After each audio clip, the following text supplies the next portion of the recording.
Hello बच्चों, good morning. कैसे हैं आप सब। मैं पार्ट 3 चालू करती हूँ। बरसह जलद का पार्ट 3 मैं चालू करती हूँ। इसके भावार्थ के साथ मैं एक्सप्लेन कर देती हूँ आपको। घन घमंड नभ गर्जत घोरा, प्रियहीन डरपत मन मोरा। दामिनी दमक रही घन माही, खल के प्रीत जथा थिर नाही। वरसहि जलद भूम निराये, जथा निवाही बुद्ध विद्या पाए। बूंद अघात सह ही गिर कैसे, खल के वचन संत सह जैसे। ठीक है बच्चों, अब इसके भावार्थ देख लेते हैं। रावण द्वारा सीता जी के हरण के बाद भगवान श्री राम जो है बच्चों सीता जी की खोज कर रहे हैं। ठीक है, जो सीता मैया है उनकी खोज कौन कर रहा है? श्री राम जी कर रहे हैं। गोस्वामी तुलसीदास जी वर्षा ऋतु की मनोहारी वर्णन का चित्रण इस दोहे में कर रहे हैं, चौपाई में कर रहे हैं। और श्री राम लक्ष्मण से कह रहे हैं कि हे भाई लक्ष्मण, आकाश में बादल घमंड से घुमड़ घुमड़ घोर गर्जना कर रहे हैं, यानी कि गरज रहे हैं। ठीक है, किंतु प्रिय अर्थात सीता के बिना मेरा मन जो है वो डर रहा है। बिजली दामिनी की तरह चमक बादलों में रह रहकर हो रही है, अर्थात बिजली की चमक में उसी तरह ठहराव नहीं है जैसे कि दुष्ट व्यक्ति की प्रेम स्थिर नहीं रहता। जो दुष्ट व्यक्ति रहता है ना, उसका प्रेम स्थिर नहीं रहता है। उसी तरह से जो बादल गरज रहे हैं ना, उसमें भी ठहराव नहीं है। बादल पृथ्वी के समीप आकर ऐसी वर्षा कर रहे हैं जैसे कोई विद्वान व्यक्ति विद्या का ज्ञान हो जाने पर नम्र होकर झुक जाता है। ठीक है, यहाँ बहुत अच्छा उदाहरण दिया उन्होंने गोस्वामी तुलसीदास जी ने कि जिस तरह से विद्वान व्यक्ति होता है ना बच्चों, विद्या जब उसके पास आ जाती है तो विद्या का ज्ञान जब हो जाता है वो तो नम्र होकर वो झुक जाता है। ठीक है, ऊपर से वर्षा की बूंदें पहाड़ पर गिरती हैं और पहाड़ की बूंदों के आघात को वैसे ही सह लेता जैसे दुष्ट संत दुष्टों की बातों को सह लेते हैं। ठीक है, यहाँ बहुत अच्छा उदाहरण दिया है गोस्वामी तुलसीदास ने कि पहाड़ बूंदों के आघात को उस तरह से सह लेता है जैसे दुष्ट व्यक्तियों का जो आघात होता है वो संत लोग कैसे सह लेते हैं, संत पुरुष किस तरह से सह लेते हैं, चुपचाप सह लेते हैं, कुछ बोलते नहीं हैं। उसी तरह से यहाँ पे दुष्ट व्यक्तियों और संत व्यक्तियों की बातों को कहा है उन्होंने, गोस्वामी तुलसीदास जी ने। चलिए आगे देखते हैं। क्षुद्र नदी भर चली तो राई, जस थोर धन खल इतराई। भूम परत भाट डाबर, पानी जनु जीव ही माया लपटानी। सिमट समिट जल भरही तलावा, जिम सद्गुण सज्जन पही आया। सरिता जल जलनिधि महु जाई, होई अचल जिमि जीव हरि पाई।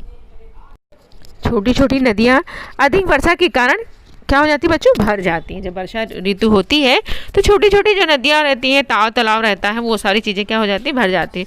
उन्होंने अपने किनारों को अपने जल से वैसे ही तोड़ दिया है। जब वर्षा का पानी भर जाता है नदियों में तो वो अपने किनारों के क्या कर देते? तोड़ देते हैं। ठीक है, कैसे तोड़ देते हैं? जैसे दुष्ट जन धनी हो जाने पर अभिमानी हो जाते हैं। ठीक है, बहुत सुंदर उदाहरण दिया है।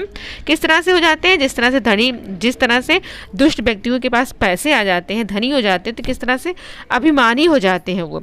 यहाँ बारिश का जल मलिन स्थान पर गिरने से गंदा हो जाता है। ठीक है, वर्षा का जो पानी है वो पानी जो है मलिन स्थान यानी कि गंदे स्थान पर गिरने से क्या हो जाता है? वो गंदा हो जाता है। जैसे ही क्षुद्र जीव माया लालच के फंदे में पड़कर मलिनता के धारण कर लेते हैं। अब उदाहरण बहुत ही सुंदर दिया उन्होंने। जल एकत्र होकर तालाब में उसी तरह भर जाता है जैसे सद गुण एक एक कर अपने पास सज्जन व्यक्तियों के पास चले जाते हैं। नदी का जल समुद्र में आकर वैसे ही स्थिर हो जाता है जैसे जीव हरि ईश्वर को पाकर अत्यंत आवागमन में मुक्त हो जाता है। ठीक है, बहुत ही सुंदर उदाहरण दिया है कि जब नदी का पानी समुद्र में मिल जाता है तो वो स्थिर हो जाता है। ठीक है बच्चों, वैसे ही स्थिर हो जाता है जब हम हरि को पा लेते हैं, यानी कि भगवान को पा लेते हैं, तो हम शांत हो जाते हैं, हमारा मन शांत हो जाता है। उसी तरह से नदी का पानी भी जल में मिल जाने से शांत हो जाता है, स्थिर हो जाता है। ठीक है बच्चों, भावार्थ समझ में आ गया होगा आप सभी लोगों को।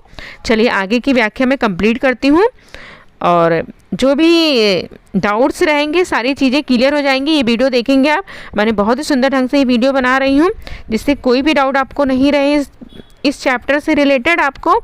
चलिए बच्चों आगे देखते हैं इसके दोहा और चौपाइयों को, भावार्थ को। ठीक है बच्चों। हरिभूमि तृण सकूल समझू परि नाही पथ, जिम पाखंड विवाद ते लुप्त हो ही सदग्रंथ। ठीक है बच्चों, इसका भावार्थ देख लेते हैं। ये दोहा है हमारा। पृथ्वी घास से भर गई है। जब बारिश होता है बच्चों, बहुत ही हरियाली छा जाती है सब जगह पर, तो पृथ्वी पर, ये धरती पर सब जगह घास ही घास से भर जाती है। ठीक है, हमारी धरती अर्थात घास से भरपूर हो गई है, हरी भरी हो गई है। अब सर्वत्र हरी घास के कारण रास्ते भी उसी तरह समझ में नहीं आते, यानी कि सब जगह पे घास भर गया है, हरियाली छा गई है, तो रास्ते क्या हो समझ में नहीं आ रहे, पथ जो है समझ में नहीं आ रहे हैं। जैसे पाखंडी के पाखंड भरे मन के प्रचार से सद ग्रंथ लुप्त हो जाते हैं। ठीक है, बहुत ही सुंदर उदाहरण है। जिस तरह से हमारी धरती हरी भरी हो जाती है तो रास्ते लुप्त हो जाते हैं, उसी तरह से पाखंडी जो मनुष्य होते हैं उनके मन में हमेशा पाखंड भरा रहता है बच्चों। ठीक है, इसलिए हमारा जो सद ग्रंथ है वो क्या हो, धीरे धीरे अच्छे जो कर्म होते हैं वो धीरे धीरे हमारे लुप्त हो जाते हैं। ठीक है बच्चों, चलिए आगे देखते हैं। चौपाई आ गई हमारी। दादुर धनी चहु दिशा सुहाई, वेद पठित जनु वटु समुदायी। नौ पल्लो भय विपट अनेका, साधक मन जस मिले विवेक। अर्क जवास पथ बिनु भयो, जस सुराज खल उद्यम गायु। खोजत कतहु मिलई नहीं धूरी, करई क्रोध जिम धर्म ही दूरी। शशि संपन्न सोह मही कैसी, उपकारी के संपत्ति जैसी। निशिताम धन खदयो विराजा, जनु दभिन्न कर मिला समाजा। ठीक है बच्चों, चलिए इसके भावार्थ देख लेते हैं हम लोग। चारों दिशाओं में मेढकों की ध्वनि ऐसी सुहानी लग रही है जैसे विद्यार्थी समूह की वेद का पठन कर रहे हैं। ठीक है बच्चों, वर्षा ऋतु हो रही है और इस तरह से दादुर जो होते हैं, मेढक जो हैं, वो ध्वनि करने लग जाते हैं, आवाज़ निकालने लग जाते हैं बारिश के दिनों में। ठीक है, तो वो ध्वनि ऐसी लग रही है जैसे विद्यार्थियों का समूह होता है, वो वेद का पठन कर रहे हैं, यानी कि वेद का अध्ययन कर रहे हैं। अनेक वृक्षों में नए पत्ते आ गए हैं। ठीक है, और नौ पल्लव भय विपट अनेका, यानी कि नए नए पत्ते वृक्षों पर, पेड़ों पर आ गए हैं। साधक मन जस मिले विवेका। ठीक है, और वो ऐसे हरे भरे एवं सुशोभित हो रहे हैं जैसे साधक का मन विवेक अर्थात ज्ञान प्राप्त करके हो जाता है। ठीक है, जो विद्वान व्यक्ति होते हैं वो विवेक को, ज्ञान को प्राप्त कर लेते हैं तो एकदम शांत हो जाते हैं। ठीक है, उसी तरह से ये साधक मन भी हो रहा है। ठीक है, अर्क जवास पात बिनु भय, जस सुराज खल उद्यम गए। ठीक है, इसका देख लेते हैं बच्चों। मदार और जवास बिना पत्ते के हो गए हैं, अर्थात पत्ते झड़ गए हैं। ठीक है, जैसे ज्येष्ठ राज में दुष्टों का उदयम आ जाता है वर्षा के कारण।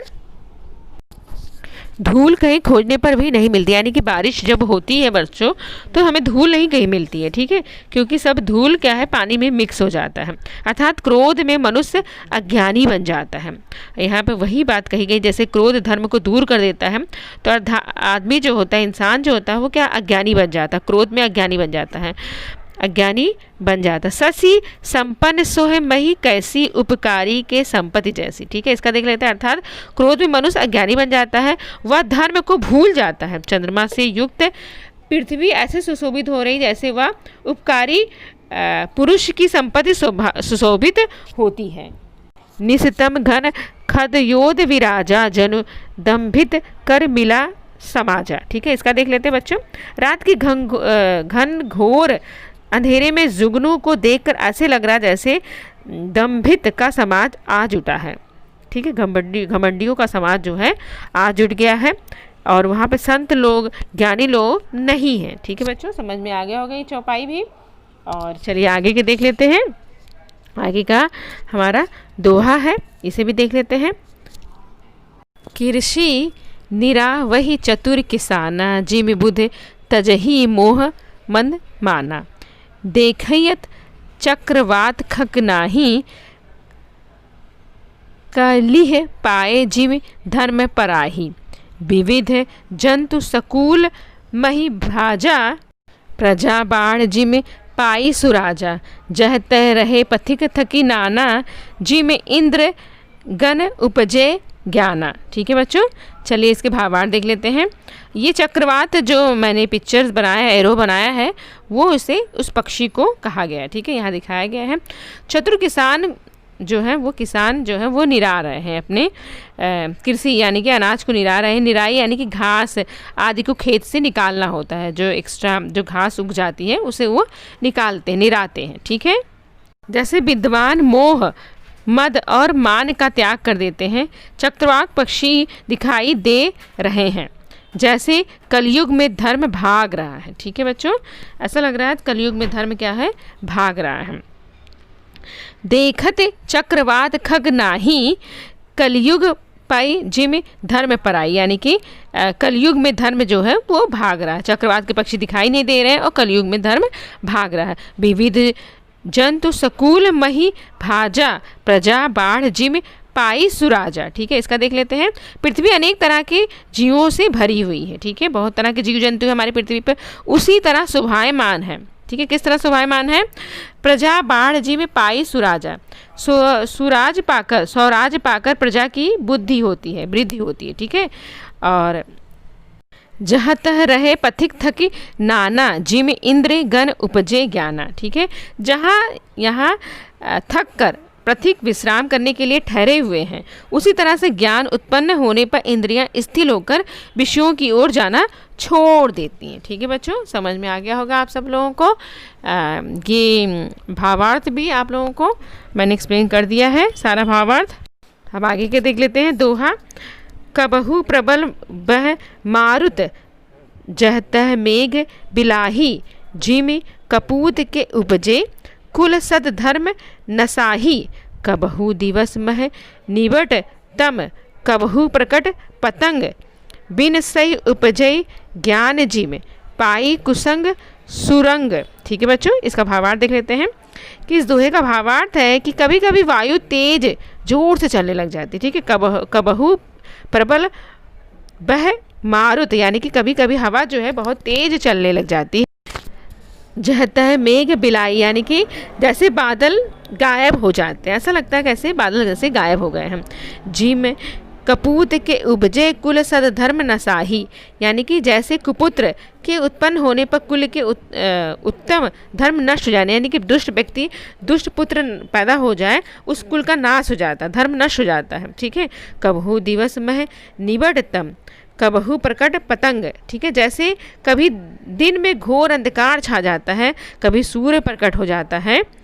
और बिन सही उपजय ज्ञान जिम पई कुसंग सुरंग, वैसे ही सूर्य कभी प्रकट हो जाता है, वैसे ही कुसंग पाकर नष्ट हो जाते हैं। ज्ञान जो होता है वो नष्ट हो जाता है और कुसंग पाकर ज्ञान उत्पन्न हो जाता है। ठीक है, कभी कभी गलत व्यक्तियों का हम सहारा ले लेते हैं तो हमारा धर्म जो है वो नष्ट हो जाता है। ठीक है, और अच्छे व्यक्तियों के संपर्क में हम रहते हैं तो हमारा ज्ञान, हमारी बुद्धि, सब चीज़ें बढ़ती हैं। ठीक है बच्चों, समझ में आ गया होगा। ये वर्षा जलद का भावार्थ मैंने एक्सप्लेन कर दिया है। आप लोगों को ये वीडियो देखा होगा तो आपको समझ में आ गया होगा। और अगले वीडियो में मैं आपको इसके चैप्टर से रिलेटेड जो एक्सरसाइज है वो भी करा देती हूँ आपको, जिससे पूरा लेसन आपको अच्छे से क्लियर हो जाए बच्चों। ठीक है, और आई होप आप लोगों को ये वीडियो आपको अच्छा समझ में आ गया होगा, भावार्थ के साथ मैंने समझा दिया है। थैंक यू सो मच ये वीडियो देखने के लिए।